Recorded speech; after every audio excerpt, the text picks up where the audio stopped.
이 세 가지가 예후가 약간 차이가 있죠. 헐투 양성이나 삼중 음성 유방암 같은 경우에는 5년 이내에 조기 재발하는 경우가 많아요. 환자분들이 가장 궁금해하시는 게 먹는 거거든요. 어떤 게 좋고 어떤 게 나쁜가요? 외래에 오시면은 그런 질문을 이제 너무 많이 많이 하세요. 하세요.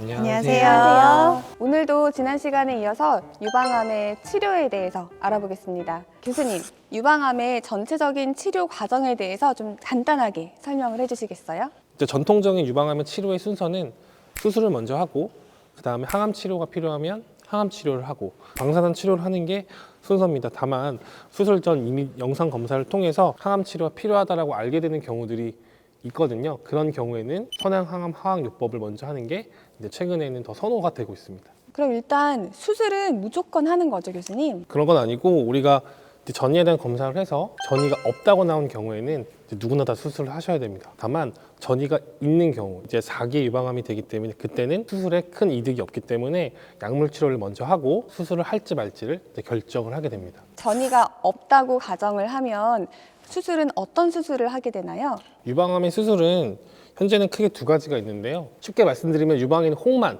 간단하게 제거하는 수술입니다. 그런 수술을 우리가 유방 보존 수술이라고 하는데요. 최대한 유방을 살리고 겨드랑 임파선도 보존하는 쪽으로 수술을 하고 있습니다. 유방 보존 수술을 했을 경우에는 남아있는 유방에는 반드시 방사선 치료를 이제 하셔야 됩니다. 반대로 우리가 이제 초기에 혹이 너무 크거나 병변이 넓게 나타나는 경우에는 전절제술을 하게 되거든요. 뭐 병기에 따라 다르긴 하지만 이제 방사선 치료는 생략할 수 있고 그렇게 수술이 두 가지로 나눠지게 되어 있습니다. 수술 전에 영상의학과에 오셔서 초음파 하시면서 수술은 어느 정도 되냐, 얼마나 크게 되냐, 얼마나 걸리냐 물어보시는 환자들도 많거든요. 그 유방 보존 수술을 기준으로 했을 때는 절개선은 3에서 4cm 정도 생각을 하시면 될 것 같고요. 의사에 따라서 조금씩 달라지긴 하는데요. 종양이 있는 그 위에 절개선을 이제 넣는 경우도 있고 그 유륜을 따라서 수술하는 경우도 있고요. 또 추가적으로 겨드랑이 감시림프체 생검을 하기 위해서 겨드랑이 쪽에도 절개선이 들어가게 되는데 2에서 3cm 정도라고 생각을 하시면 될 것 같아요. 그리고 수술 시간은 2시간 내외 정도로 생각을 하시면 될 것 같고요. 유방암 수술에 대해서 굉장히 두려워하시는 분들이 많은데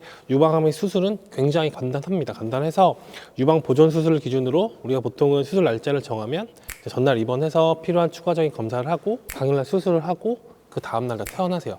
퇴원하면 바로 일상생활이 이제 가능한 정도의 수술이라고 생각을 하시면 될 것 같아요. 요즘 보면은 환자분들이 수술 전에 항암을 받고 오시는 경우가 굉장히 많더라고요. 기본적으로 암의 성질, 그다음에 MRI나 추가적 어떤 영상 검사들 결과들을 종합을 했을 때 항암이 필요하다라는 것을 알게 되는 경우에는 항암 치료를 먼저 하는 게 최근은 더 선호되고 있습니다. 그 이유는 종양을 다 제거하고 항암 치료를 하게 되면 나한테 이 항암 치료가 효과가 있는지 없는지를 알 수가 없어요. 왜냐하면 종양이 없기 때문에. 반대로 종양을 그대로 둔 상태에서 항암 치료를 하게 되면 이제 항암 치료의 반응을 알 수 있고 그리고 이제 항암 치료가 끝나고 수술을 했을 경우에 효과가 없다라고 했을 경우에 우리가 또 추가적인 치료를 고려할 수 있는 기회들이 생기기 때문에 선행항암 치료 화학요법을 많이 하고요. 최근에 많은 연구들, 신약에 대한 연구들도 이런 선행항암 화학요법을 하는 것을 근거로 디자인이 되었기 때문에 신약이나 더 좋은 약을 쓰기 위해서라도 이제 선행항암 화학요법을 이제 많이 선호를 하고 있습니다. 그러면 얘기가 나온 김에 그 유방암의 종류에 따라서 치료가 많이 다르다고 하잖아요. 이거를 좀 간단하게 말씀해 주시겠어요? 유방암은 세 가지로 나눠보면 호르몬이 양성이고 헐투가 음성인 유방암, 그리고 호르몬 양성 음성 여부에 상관없이 헐투가 양성인 유방암, 호르몬과 이제 헐투가 모두 음성인 삼중 음성 유방암, 이렇게 세 가지로 나눠지게 되고요. 전신 치료는 좀 차이가 많이 나는데요. 호르몬 양성이고 헐투가 음성인 유방암의 경우에는 기본적으로는 항호르몬 치료, 이제 먹는 약으로 복용하는 치료가 반드시 필요하다고 생각을 하시면 되고요. 항암 치료는 하는 경우도 있고 하지 않는 경우도 있고 이렇게 나눠지는데 최근에는 항암 치료는 최대한 생략하려는 게 이제 전 세계적인 추세로 가고 있습니다. 그리고 헐투 양성 유방암의 경우에는 대부분 항암 치료가 필요하다고 생각을 하시면 되고요. 플러스 헐투를 이제 표적으로 하는 표적 치료 두 가지를 동시에 하게 되고 그리고 마지막으로 삼중 음성 유방암 같은 경우에는 유일하게 효과가 있는 건 항암 치료입니다. 그래서 항암 치료를 대부분 한다라고 생각을 하시면 되고요. 최근에는 이제 신약들이 작년부터 사용되기 시작해서 이제 항암 치료와 그런 면역 검문 억제제들이 이제 많이 사용이 되고 있습니다. 이 세 가지가 예후가 약간 차이가 있죠. 이제 우리가 보통 알기로는 호르몬 양성, 헐투 음성 유방암이 제일 예후가 좋다라고 알려져 있습니다. 하지만 헐투 양성 유방암 같은 경우에는 표적 치료제들이 많이 개발이 되면서 지금은 오히려 예후가 더 좋다 좋다라는 이제 그런 이제 보고들도 많이 되고 있고요. 반면에 3중 음성은 신약의 개발이 계속 늦어졌기 때문에 예후가 제일 안 좋다고 이제 알려져 있습니다. 다만 세 가지 타입의 유방암은 재발하는 패턴이 조금 다른데 헐투 양성이나 3중 음성 유방암 같은 경우에는 5년 이내에 조기 재발하는 경우가 많아요. 그래서 우리가 5년 동안 재발 안 하게 되면 이제 거의 완치가 됐고 앞으로 재발 확률이 적다 이렇게 자신 있게 말씀드릴 수가 있는데, 반대로 호르몬 양성 헐트 음성 유방암은 5년까지는 재발을 잘 안 하는 대신에 10년, 20년이 지나서도 재발은 하는 경우들이 있어요. 그래서 호르몬 양성 헐트 음성 유방암의 경우에는 사실 완치라는 개념이 불분명합니다. 그리고 유전자 검사를 요즘 많이 하시더라고요. 유전자 검사는 어떻게 쓰이는 건가요?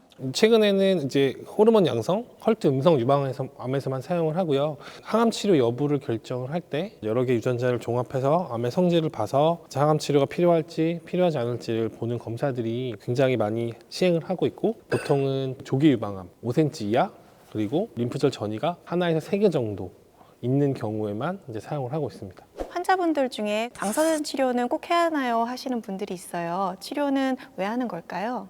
이제 방사선 치료는 유방을 보존하는 수술을 하신 경우에는 무조건 해야 됩니다. 전절제를 한 것만큼 재발률이 떨어지기 때문에 같이 하는 게 표준 치료로 되어 있습니다. 그런데 이제 전절제를 한 경우에도 수술 전에 사이즈가 컸다거나 림프절이 많아서 재발의 위험이 높은 경우에는 추가로 방사선 치료를 할 수가 있습니다. 환자분들이 가장 궁금해하시는 게 먹는 거거든요. 어떤 게 좋고 어떤 게 나쁜가요? 외래에 오시면은 그런 질문을 이제 너무 많이 많이 하세요. 하세요. 콩 먹어도 되냐? 이 영양제 우유 먹어도 되냐? 맞아요. 고기를 먹어도 되냐?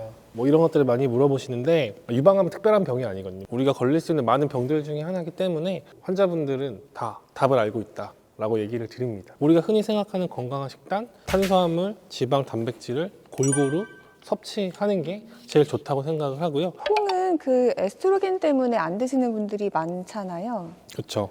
식물성 여성 호르몬 이소플라보닌, 그것 때문에 이제 콩을 먹지 않는 게 좋다라고 얘기를 하는데, 우리가 그런 성분을 따로 빼서 이렇게 봤을 때 그렇다는 거고, 우리가 믿는 거는 임상 연구의 결과이기 때문에 그런 근거는 아직 없고 굳이 콩을 이제 피할 필요는 없을 것 같아요.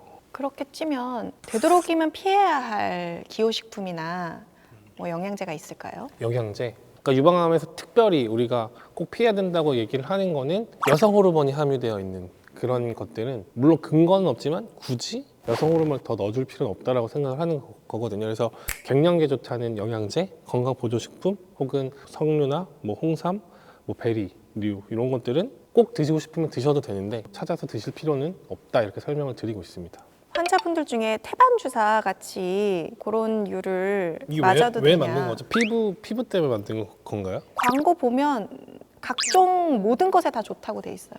이게 태반 주사가 뭐 유방암에 좋다 안 좋다에 대한 근거는 없어요. 명확하진 않지만 중요한 건 크게 도움이 되진 않을 거다.